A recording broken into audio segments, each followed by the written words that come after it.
my name is Abby Cook. I'm from Specs Howard School of Media Arts, and we're here with Ernie Hudson from movies such as Ghostbusters and The Crow. Well, you grew up in Benton Harbor. You went to school in Wayne State. What is it like to be back in the Motor City for Comic-Con?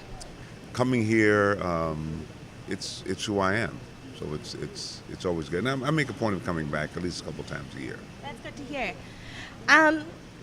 We want to know a little bit more about you. So finish this sentence. Ernie Hudson is... Ernie Hudson is I'm just a guy. You know? I don't really. I don't know how. See, it's funny because when you're an actor, people see you and they define you. You have a certain image. Yeah. I believe more in inclusion, Okay, that's great. as opposed to separation. I don't believe there are any special people. In truth. What's that song? I'm just a man whose intentions are good. Oh Lord, please don't let me be misunderstood. Exactly. So I'm just I'm a guy. I'm an actor, I guess. All right, Ernie, besides from acting, you've grown up, and do you still write plays and poems? Are you still doing writing? I don't write as much as I did when I was a kid. I grew up thinking I was going to be a writer, and I think that was my identity for a long time. I was a writer.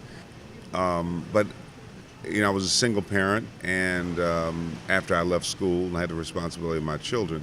So the writing got pushed to the back, and the acting was what I knew that I could do and make my living at. So as I've gotten older, I'm trying to get back to the writing.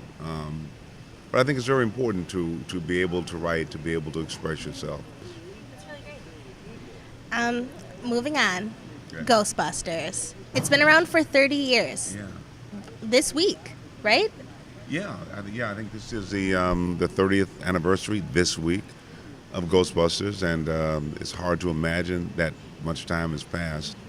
And I've done a lot of movies, so to have a movie like Ghostbusters that people really love, it's nice to have been a part of that. I went to buy a car a few years back, and the salesman said, "We have a mechanic here.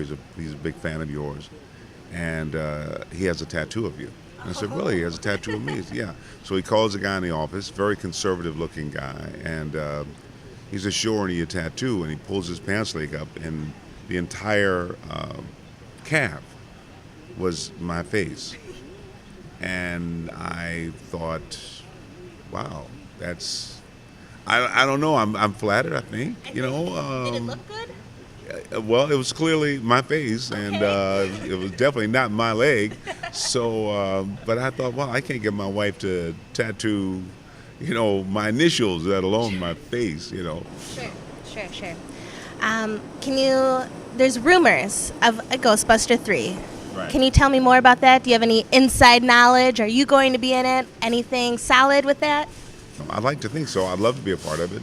I'd like to see the movie happen because the fans have been so supportive. I mean, literally wherever I go in the world, there are people with their Ghostbuster suits and their backpacks and their ectomobiles and at their own expense. And so I know they would love to see it happen. I'd love to see it happen. But once again, I'm not the guy who's producing it. I'm not writing it. I'm not directing it.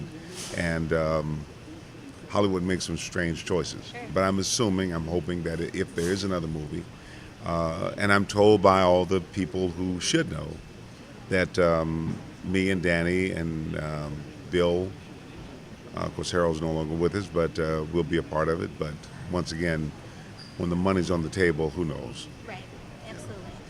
I've read up a lot about you, Ernie, and the message boards say, and I know that I don't read them. you don't read them, but they say that you are humble, one of the nicest people that people have ever met when they've met you, and they really appreciate meeting you. And I just want to let you know, I really appreciate meeting you, and you really are one of the nicest, most humblest people that I've ever met, and I appreciate you doing this interview. So thank you so much. I'm going to cry. No.